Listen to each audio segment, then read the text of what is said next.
गोपीजनवल्लभ Girivardhari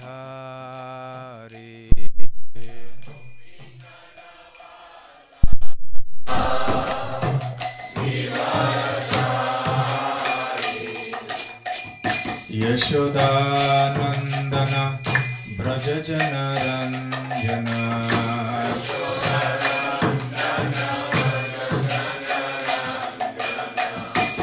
Yashodanandan ब्रजजनरंजन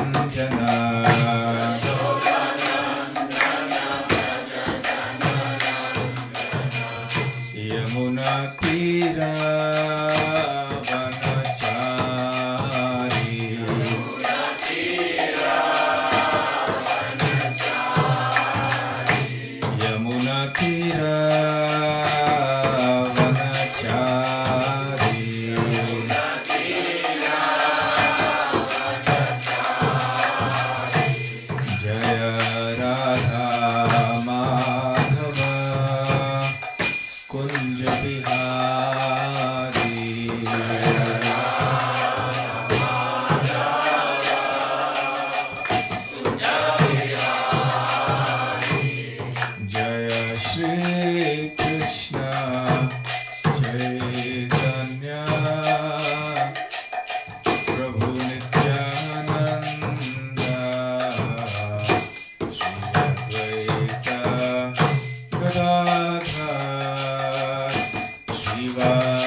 Hare Krishna, Krishna Krishna, Hare Hare, Hare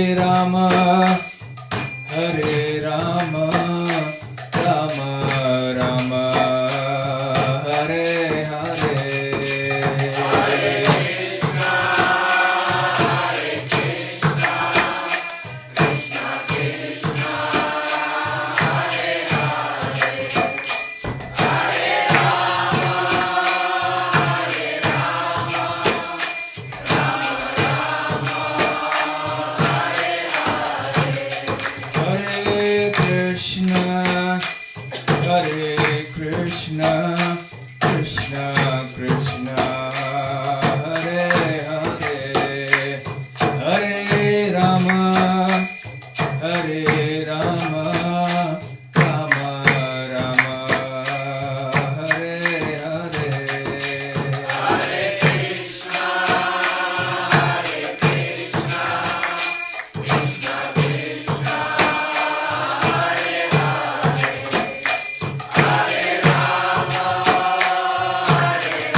bol, Nitai Gaura Hari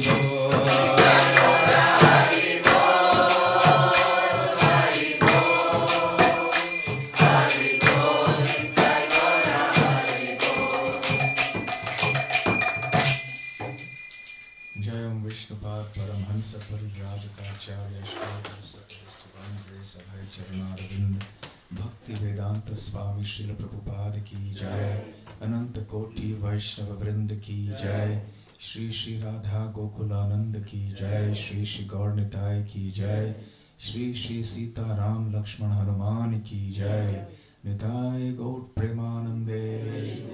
All glories to the assembled devotees. All glories to the assembled devotees. All glories to the assembled devotees. All glories, all glories, all glories to Shri Guru and Gauranga.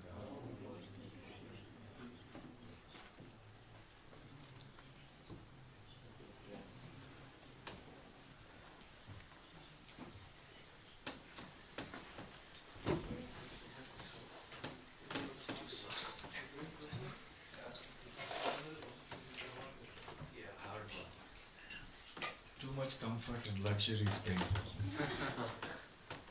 Therefore, little austerity in life is always conducive to happiness. Hare Krishna. When cushions are too soft, you sink into them and then it's not good for the back. Hare Krishna. So I'm very happy to be back amongst all of you. And today, or yesterday actually, was Hanuman Jayanti. Yeah? And somehow this looks rather soft too. Maybe I can just sit on the, the plain wood with a little bit of that. I think that's fine.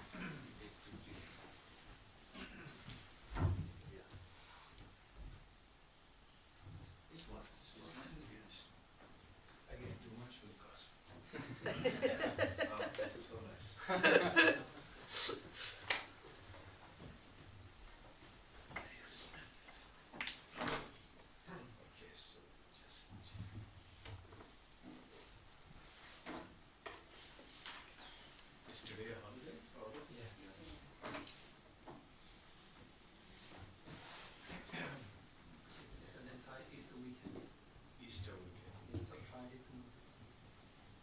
Hare Krishna. Om Ajnanatimmirandhasya Jnananjanashalakaya Chakshurunmilitam Yena Tasmai Shri Gurave Namaha Shri Chaitanya Manobhishtam Sthapitam Yena Bhutale Swayam Rupa Kada Mahyam Dadati Svapadantikam Vandeham Shri Guru Shri Yutapadakamalam Shri Gurun Vaishnavamscha Shri Rupam Sakrajatam Sahagana Raghunathanvitam Tam Sajivam Satvaitam Savadhutam Parijana Sahitam Krishna Chaitanya Devam Shri Radha Krishna Padam Sahagana Lalita Shri Vishakhanvitamscha Namo Om Vishnu Padaya Krishna Presthaya Bhutale Srimate Bhakti Vedanta Swami Niti Namine Namaste Saraswate Deve Gauravani Pracharine Nirvishesha Shunyavadi Paschatya Deshatarine Vancha Kalpatarubhyascha Kripa Sindhubhya Evacha Patitanam Pavanebhyo Vaishnavebhyo Namo Namah Jai Shri Krishna Chaitanya Prabhu Nityananda Shri Advaita Gadadhara Shivasadi Gaura Bhakta Vrinda Hare Krishna, Krishna Krishna, Hare Hare, Hare Rama, Rama Rama, Hare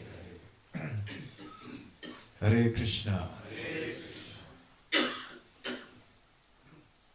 So one of the most famous devotees of the Lord is of course Hanuman. Who hasn't heard of Hanuman? Yes. Even those who are not familiar with the Vedic culture, they think we worship the monkey god.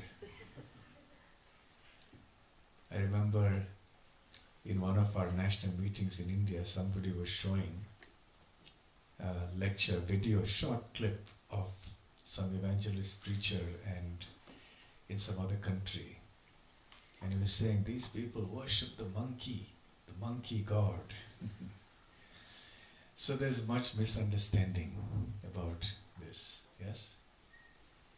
So who is Hanuman? Is Hanuman God or he is not God? What do you think? Is he God or is he not God?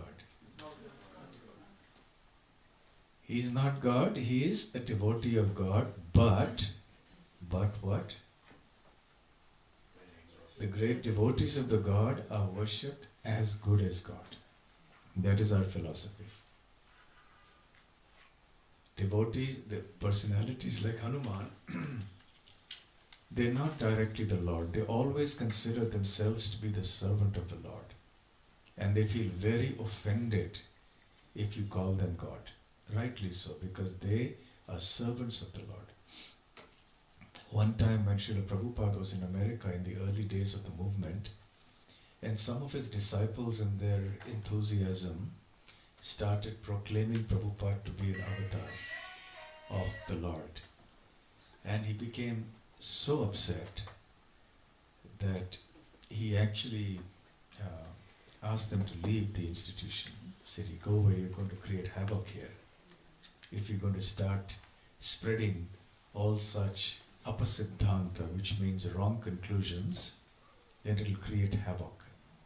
Enough havoc has been created in the world, especially in India, by people who proclaim themselves to be God. There's no shortage of Bhagavans in India, self-proclaimed, self-made Bhagavans. Almost in every street you'll have one or the other Bhagavan. Just because they have some mystic power, someone can produce some ash, someone can produce some gold, someone can walk on the water, so they proclaim themselves as God, and other gullible, innocent people accept that he is God. So being God and being a devotee of God are things we should understand very clearly. So Hanuman is the epitome, he is the perfection of what a devotee could be like in the general mind of a devotee. Who can be a greater devotee than Hanuman? In the Dasiras, of course, in Vraja Leela we have the gopis. The gopis represent the absolute pinnacle. You can't go higher than the gopis. But in terms of servitude for the Lord, Hanuman is that perfect example. You know, Prahlad in the Srimad Bhagavatam speaks about the 9 limbs of bhakti. Anyone remembers that verse fully? Shravanam, Kirtanam, Vishnu, Smaranam, Padasevanam, Archanam, Vandanam, Dasyam, Sakhyam, Atmanivedanam. Iti Punsarpita Vishnu, Bhaktis Chinnava So Prahlad says this bhakti has 9 lakshanas or symptoms or limbs. Or there are 6 ways primarily in which you can serve Lord Vishnu or Lord Krishna, Lord Ram, etc. Beginning with Shravanam, that is hearing, going on to Kirtanam, speaking or singing, Smaranam, remembering, etc. And one of these 9 processes of Navavidha Bhakti, the 9-fold process of Bhakti, is Dasyam. Srila Rupa Goswami mentions in the Bhakti Rasamrita Sindhu that every limb of devotional service is perfect. And it is capable of yielding complete perfection to the practitioner if he or she does it right. Which means, if someone can do just hearing, nothing but hearing, just sit and hear about Krishna all day long, they can attain perfection. If someone just speaks and speaks and speaks about Krishna all day long, throughout your life, can attain perfection. Someone just remembers all the time remembering Krishna, you can attain perfection. Now of course practically that is very difficult for us to do. So for us, Srila Prabhupada has given us a balanced program of all these different limbs of devotional service.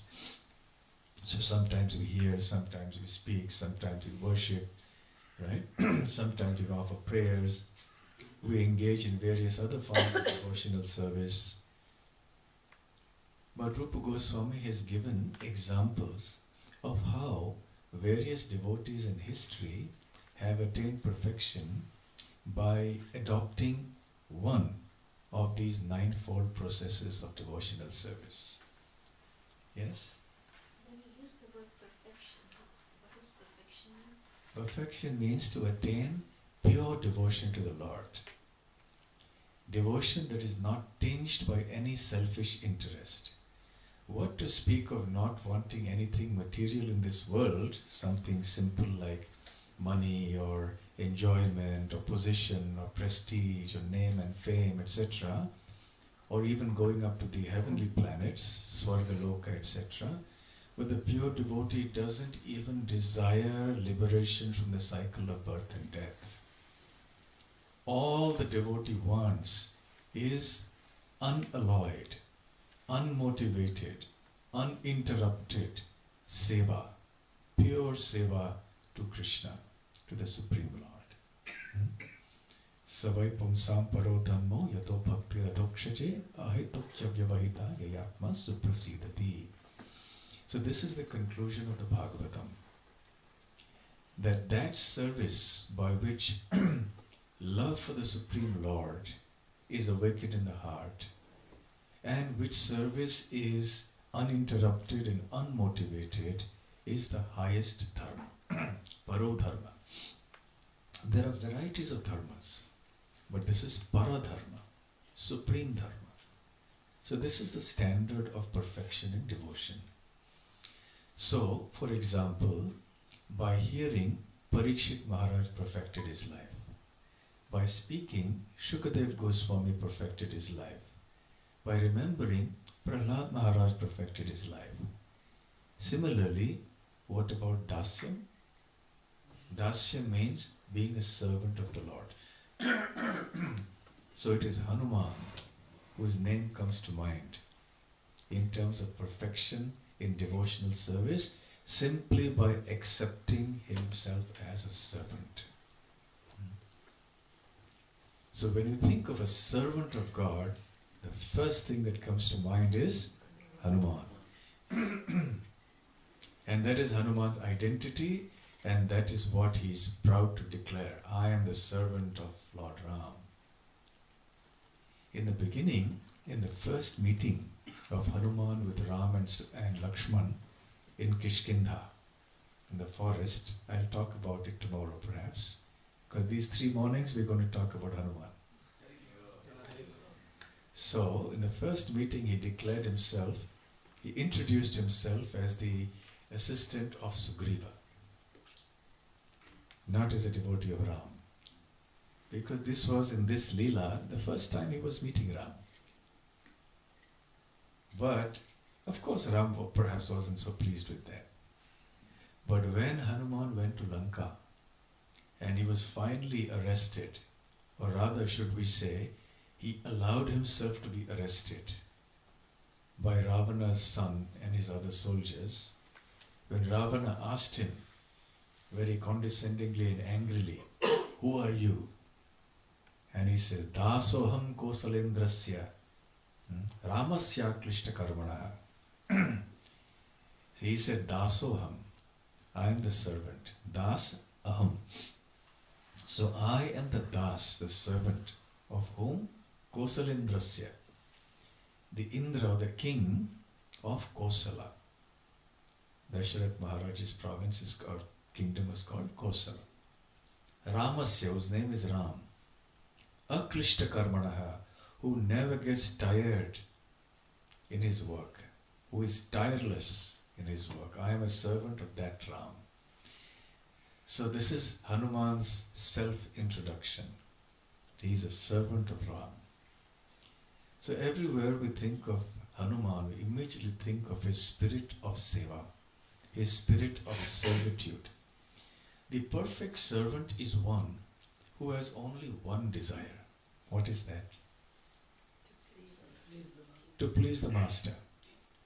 That's the perfect servant. And who's the perfect master? No, yeah. The quality wise. Like a perfect servant is one who only desires to please the master. And who is the perfect master? Who takes care of us? Yes, who gives complete shelter and protection to the servant and never abandons him. Yes? Perfect master. So Lord Ram is the perfect master and Hanuman is the perfect servant.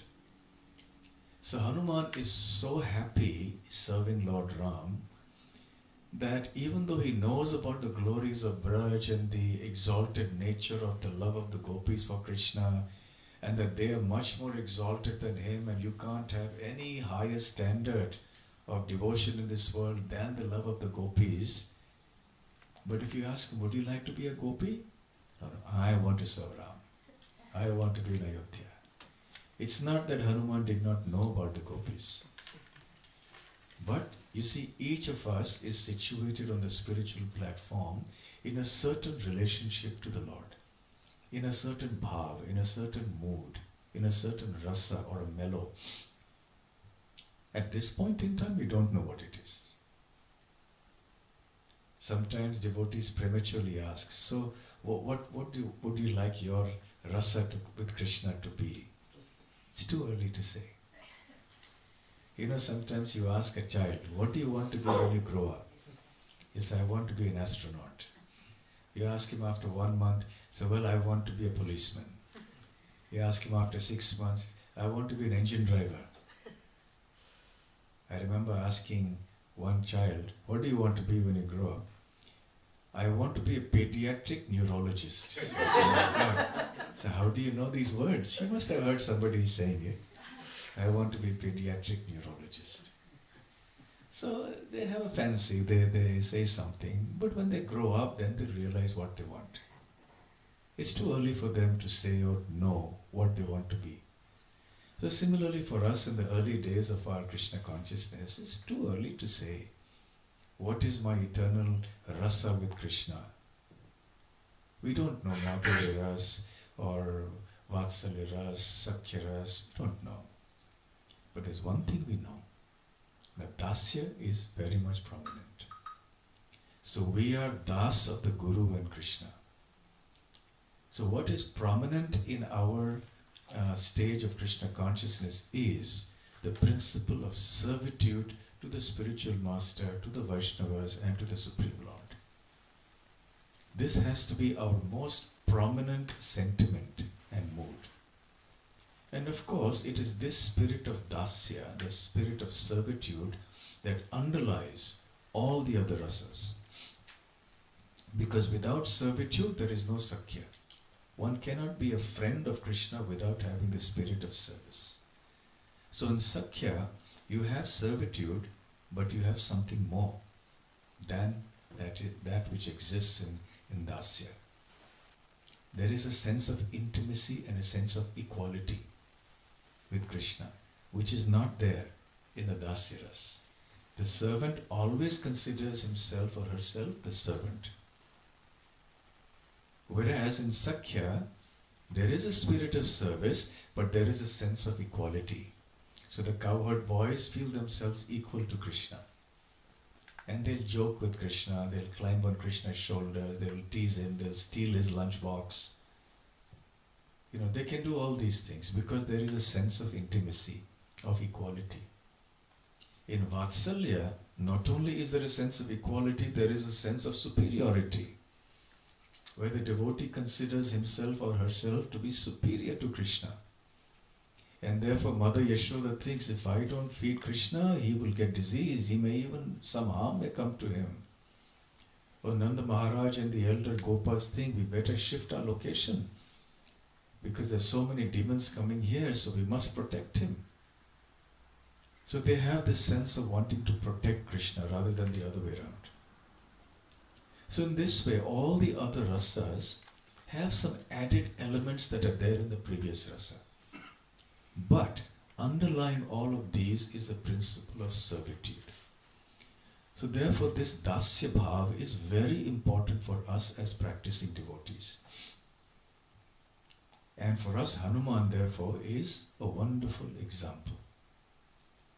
he doesn't even want to consider liberation. In the Nectar of Devotion, Srila Rupa Goswami cites a very nice verse from the scriptures, which is a statement of Hanuman. Bhavabandha chide tasye sprihayami namuktaye bhavan prabhur aham dasa iti yatra vilupyate. He says, my dear Lord, I do not desire liberation from the bondage of material existence. Bhava bandha. Bhava means the material existence. Bandha means the bondage. Chide means to cut asunder the bonds of material existence. I do not desire this liberation. Because in this liberation, referring to the liberation of the Jnana Yogis, where they want to merge into the impersonal Brahman, because this conception that Bhavan Prabhu, that you are my Lord, Aham Dasa, that I am your servant, will be lost. You see, the idea of me being a servant of the Lord eternally being my master, me eternally being the servant, is a foundation of devotional service. Right? What is our most famous verse about our constitutional position? Jivera Swarupa Hoy, Krishna Nityadas. So we are eternally servant of Krishna. So this is Hanuman's mentality. I must please Krishna or please Ram.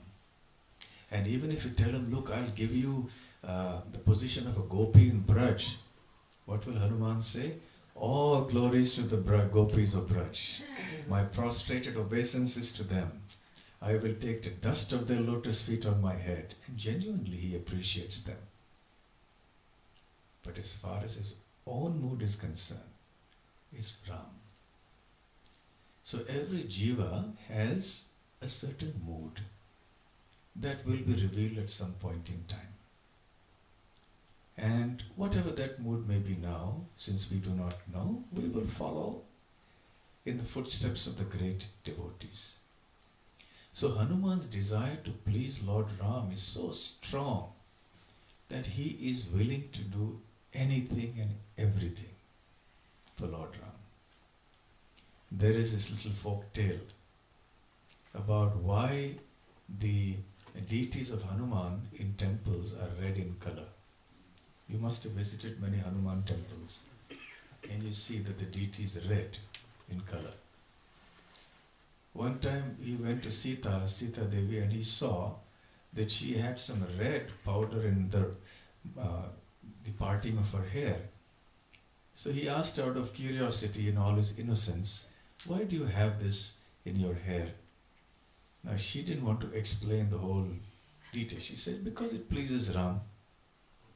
So in his innocence he thought, if this much of red powder can please Ram, then I'll put red powder all over my body and that will please Ram. So he went and, that powder all over, the sindoor all over his body. And then he came in front of Ram. And of course, I do not know whether Lord Ram had a good laugh or not, but definitely Ram accepted that mood of service, that desire of wanting to please Ram. So this is the primary characteristic of devotional service, that the difference between pure devotional service and ordinary devotional service, according to Rupa Goswami, is that in pure devotional service, one's only intention is to please the Lord. See, one may serve the Lord even in ordinary devotional service. One may constantly serve the Lord even. But if one is doing that with the intention of gaining something material, then it is not considered pure devotional service. Very important point. Anyabhilashita shunyam jnana karma kyanavritam anukulyena krishnanushilanam bhakti uttama. So this is the definition of first class or pure devotional service. That which is anukulyena, which is favorably rendered, without any tinge of fruitive mentality or the desire to merge into the impersonal Brahman. Krishna, Anushilanam, indicates that there is active service. But if that active service is not anukulyena, if it is not favorably disposed towards the Lord, then it is not pure devotional service. It is only ordinary devotional service. So Hanuman is the standard of pure devotional service, where he doesn't care about his own inconvenience or his own troubles. He only wants to see the Lord pleased. So therefore, no wonder that Hanuman is so well regarded, so highly regarded, and why he is worshipped so much. And because he's always thinking of the Lord, you will see in India one of the very famous types of pictures or paintings of Lord Ram, of Hanuman, is when he's kneeling down and he's tearing open his chest. And he's showing there is Sita Ram there in the heart. So sometimes, when people have arguments or discussions and one person doubts the other person, there is doubt about whether he can trust this person or not, and this person will say, shall I tear open my heart like Hanuman and show you that what I mean, I'm genuine in what I'm saying? So even today people will speak like that. So this is how Hanuman is influencing us so much.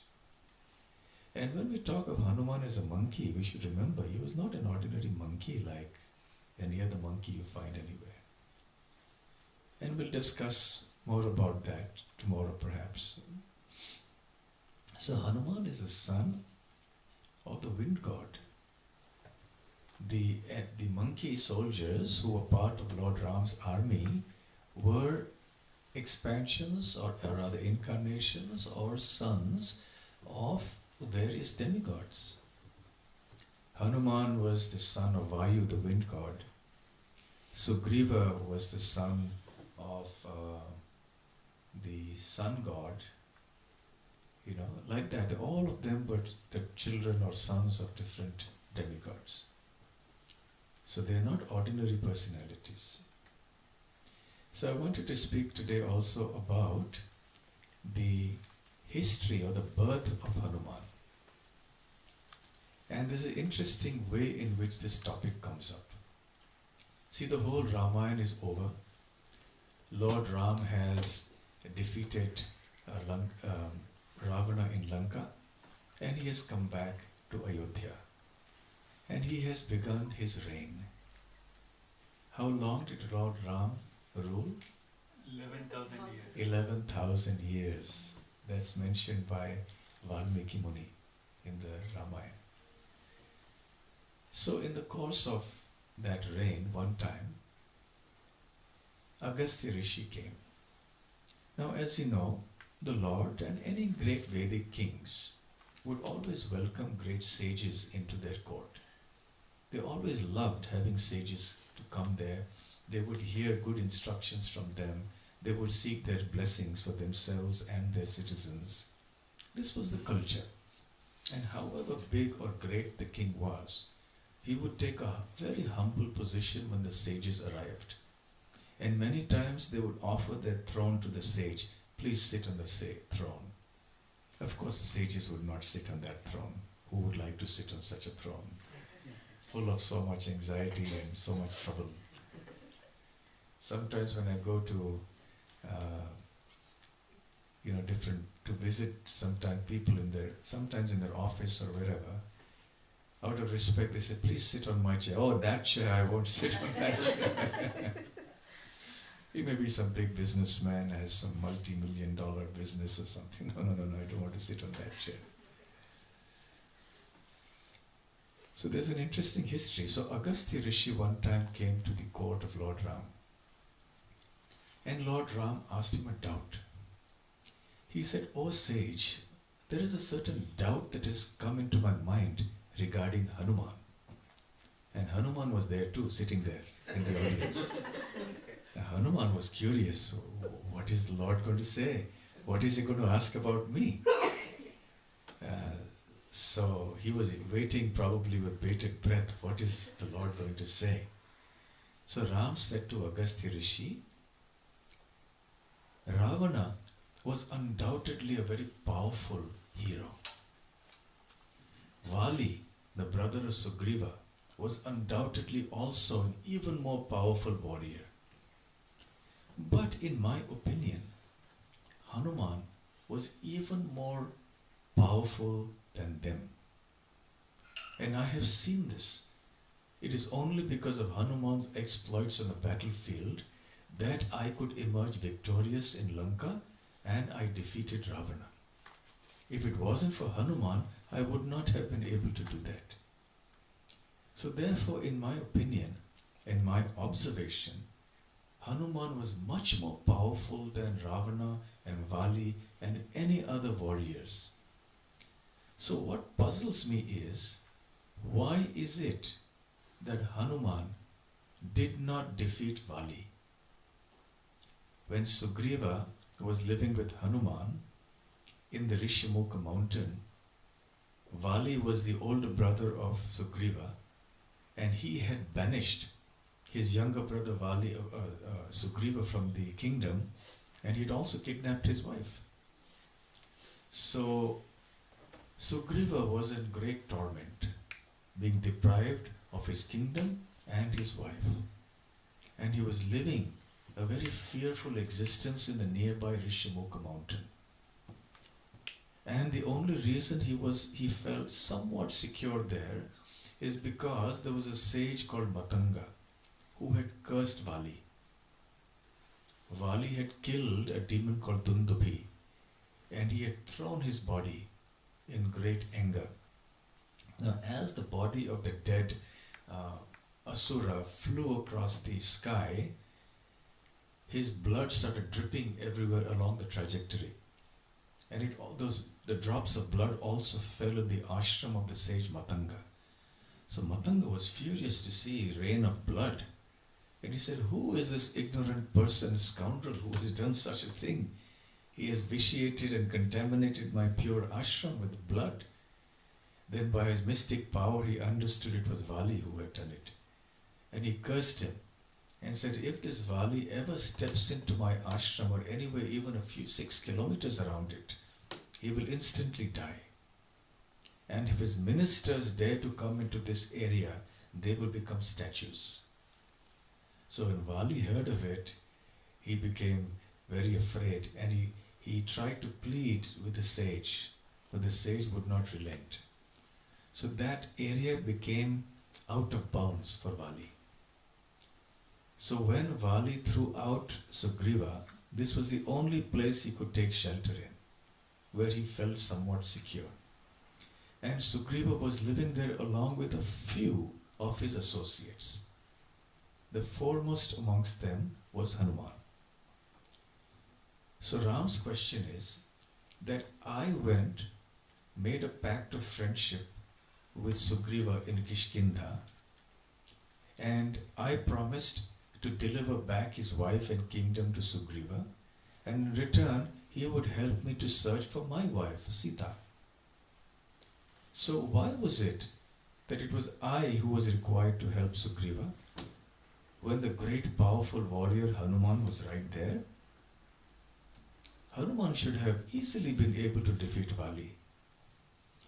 So my dear sage, the only conclusion that I can arrive at is that Hanuman did not remember his own prowess.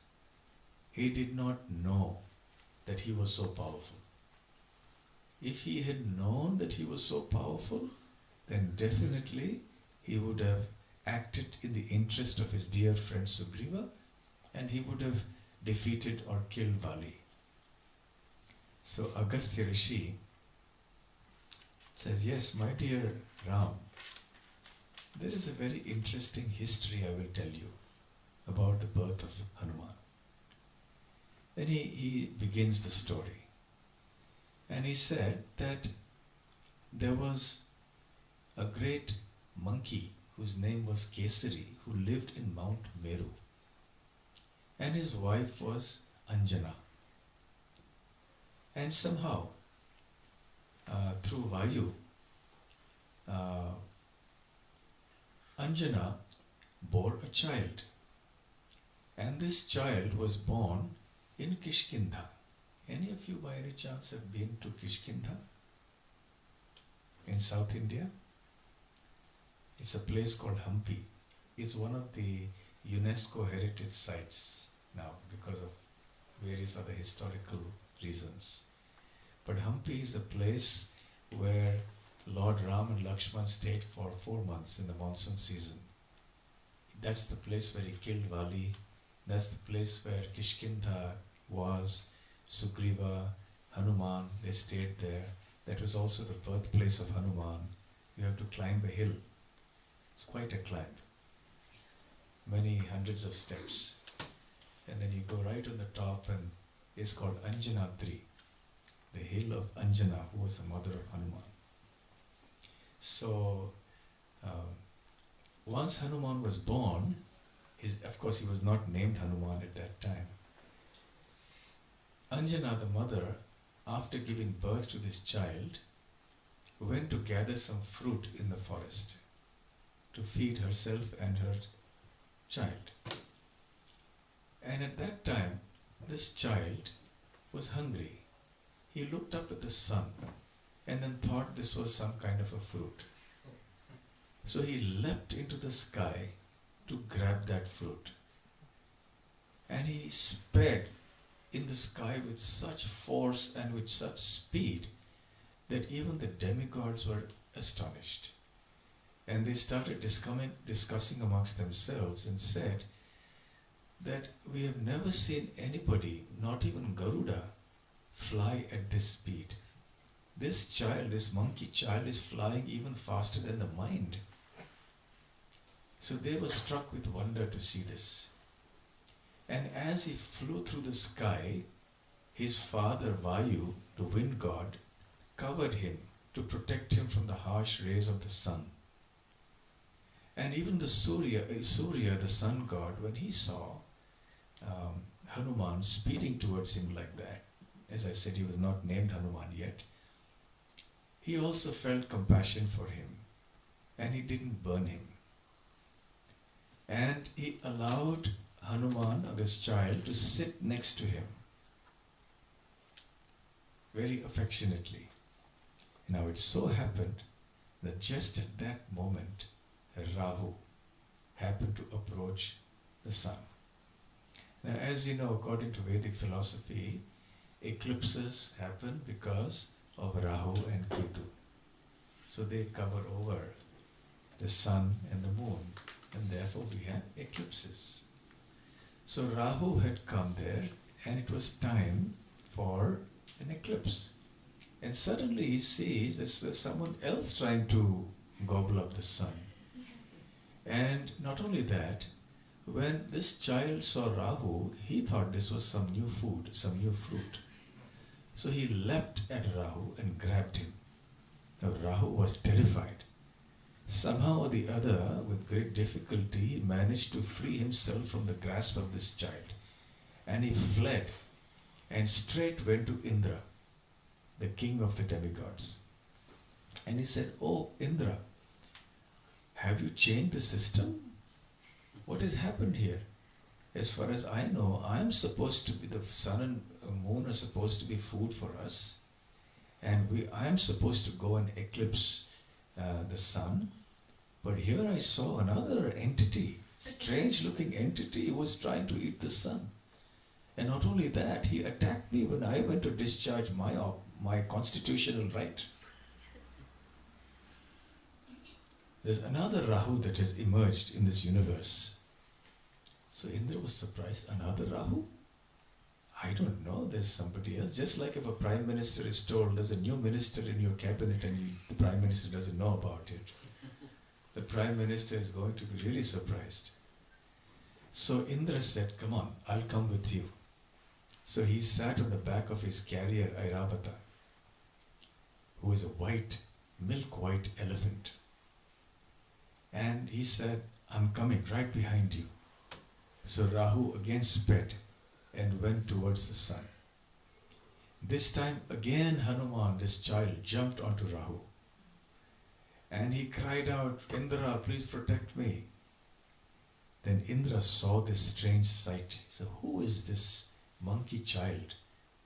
So he threw his Vajra weapon, the thunderbolt weapon. And that came and struck Hanuman. And Hanuman fell from the sky onto the earth. And he fell onto a mountain. And he cracked his jaw. And he died. So when he died, Vayu saw this, his father. Kesari was the foster father. So when Vayu saw this, he was enraged. And he said, I will go on strike. I will not perform my duty. So the wind stopped blowing throughout the universe. So all the demigods were suffocating. They could not breathe. Their bellies and their bowels and everything got blocked up. And they were suffering like anything. And they all ran to Lord Brahma. Please tell us what is the source of this problem. Please help us. Brahma was very wise. He said, my dear demigods, the reason is that you have all offended Vayu, whose son you have killed. And therefore Vayu has withdrawn air from all over the universe. And he is sitting with his son grieving. So let us all immediately go there and pacify Vayu. So they all went there. Vayu was in a cave, cradling his little son and crying tears of grief. The son was dead. So then Brahma went and he touched the head of the child, and the child came back to life. Vayu was extremely pleased to see this. And at that time Brahma, he told all the demigods that this is not an ordinary child. This child has been born to fulfill your purpose. Because as you know, it is the demigods who plead with the Lord to advent and kill the demons, establish dharma, protect the devotees, and so on. So my dear demigods, this child will be very instrumental in fulfilling the purposes of the Lord. And therefore he will be a great asset. So all of you, please offer your heartfelt benedictions to this child. So immediately Indra, who was the first culprit who had actually attacked him with the thunderbolt weapon, said, I give him the benediction that he has no reason to fear from me, and that my thunderbolt weapon will not be able to harm him. And then Surya came. He said, I give him the benediction that he will have 1% of my tej, of my effulgence. And that's something. You know, the sun's effulgence is practically unlimited, blinding. Even 1% of that is enormous. So this child will have 1% of my effulgence. Secondly, this child will become a great scholar, very well versed in all the shastras, in the scripture. And thirdly, he will be a very eloquent speaker. So Surya granted these three benedictions to the child. And yes, Indra also said that because he has cracked his jaw in Sanskrit is called Hanu. So therefore, because he cracked his jaw when he fell down, I name him Hanuman. That is how he got the name. So it was Indra who gave him that name. So then after Surya's benedictions and Indra's benedictions, then Yamaraj came.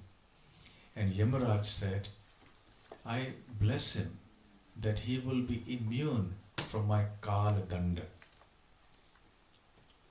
Kala Danda means the weapon of time by which Yamaraj subdues everybody. And he gives them the results of their karma, and eventually they meet death. And then Vishwakarma came and said, I give him the benediction that he will be immune from any of the weapons that have been made by me. Lord Shiva came. He said, I bless this child that he will never have to face death at my hands or by the weapons that I have made, or any of my weapons. In this way, one after the other, the demigods came and started offering their benedictions. And then Brahma himself said, I bless this child that he will be immune from my weapon, which is the Brahmastra. He will be able to fly and move anywhere he likes, anyhow he likes, at any speed he likes. He will be able to change his form. He will get all these yogic siddhis. And he will be unconquerable. He will be immune to death. Only when he wants, then he may leave this world. In this way he got all these benedictions from all the demigods. And Vayu was extremely pleased. And Hanuman was pleased as well. He was still a child, remember. And children are by nature mischievous. So they create havoc generally in the house. If you leave, those of you who have had children or have children, small children, you have to be careful of glass and so many other things. They can break things. So, baby Hanuman, now he had all these powers.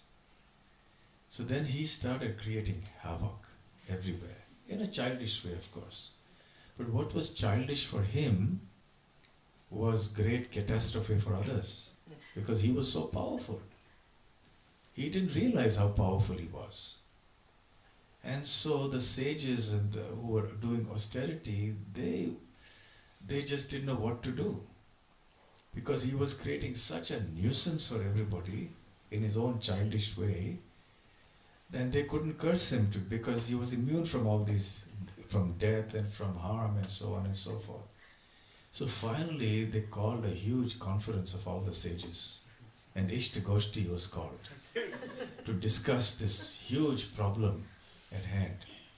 This child Hanuman is wreaking havoc everywhere, creating chaos. What is the solution? So they said the solution is, after discussion and various suggestions came up, then they said, yes, we will curse him that he will forget his power.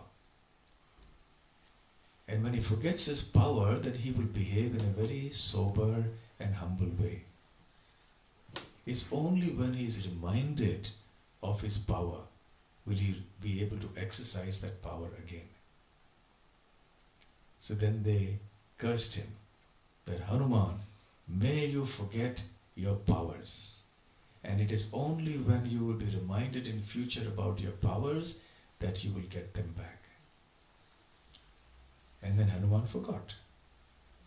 And then he started behaving like a very docile child. Then he didn't create any havoc for anyone. He didn't create any nuisance. And he went about just like any of the other monkeys did, eating fruit and being very sober and well behaved.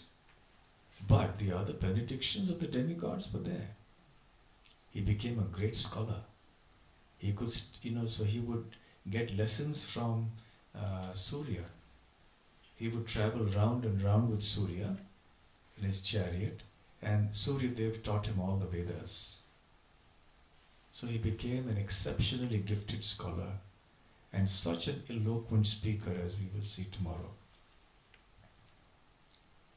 And it was only later, when his powers were needed for the service of Lord Ram, that he was reminded of his power.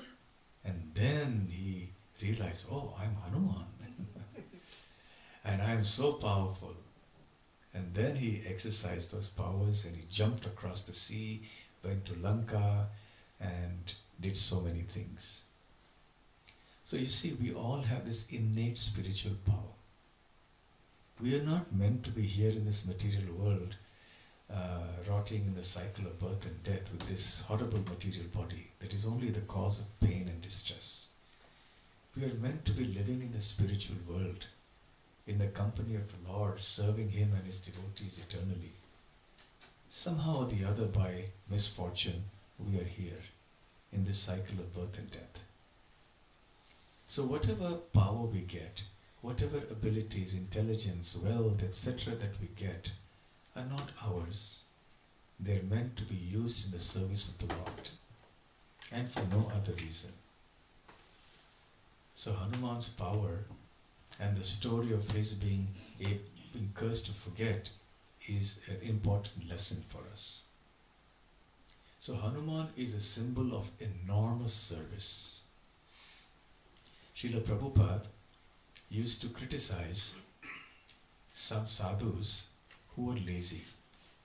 Didn't want to preach, didn't want to do any seva. They just want to eat and beg and get some chapatis and foodstuffs and lead a comfortable life, not take on the austerities or burdens of working hard for a living. So one should not become a sadhu just to have an easy, cushy life. One should become a sadhu for a life of active service, dedication and surrender to the Supreme Lord. In India, unfortunately, there are many sadhus who are of that nature. They just sit somewhere, be lazy, just get some bhiksha, some alms from somebody and eat, and you're okay. You don't have to go to a job, don't have to raise a family. Not all sadhus, but some sadhus are like that. So Prabhupada did not like that naturally. So he would sometimes tell the devotees, don't become like that.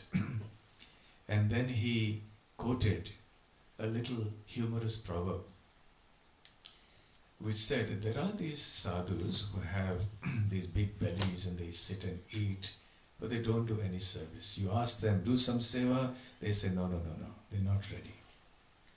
So the proverb he quoted was, big monkey, big belly, Ceylon jumping, melancholy. Needs a little explanation. Big monkey, big belly. Okay, so there's big sadhus, huge bellies, and they don't do any work. So simply being lazy and eating, they develop big bellies. And when you ask them, Ceylon jumping, Ceylon, Sri Lanka, jumping like Hanuman. When you ask them to do some service, do some very significant service, they get into melancholy. Oh no, I can't do that. So what is that? Big monkey, big belly, Ceylon jumping, melancholy. So the purport of Prabhupada's statement was, serve like Hanuman. Hanuman jumped over the ocean. Yes, we can't jump over the ocean. But to the best of our ability, we should try to serve the Lord. Whether we are sadhus or not, whether we are male or female, whether we are, sannyasis or brahmacharis, grihasthas or anything, whether we are young or old, we should try to serve the Lord to our utmost capacity, like Hanuman did. Shri Pavanasuta Hanuman ki Jai. Hare Krishna. So tomorrow morning and also day after morning, we'll continue with some more pastimes of Hanuman. Hare Krishna. So I think we'll stop here. It's late, 9:10. So in order to do so much seva for the Lord, you have to also eat nicely, be strong. So now it's time for your prasadam.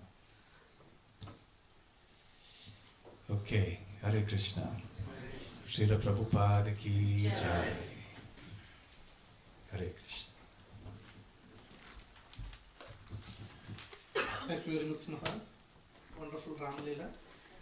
This is extension of Sri Ram Navami. We are still in the same mood. And remembering a wonderful devotee Hanuman. And like Maharaj mentioned, we have Ram Leela continuation tomorrow morning and again on Monday morning. And tomorrow afternoon, Sunday feast. And also we have program on Monday afternoon, 12 to 2. Yeah. And today evening we have program in Sundar Vishnu Prabhu's house. Most of you know it. Yeah. So please don't miss these 3 days. Yeah. So attentive hearing and you know, try to understand and ask questions and take the advantage of Maharaj's meaning. Hare Krishna. It's now time for Prashad. Hare Krishna.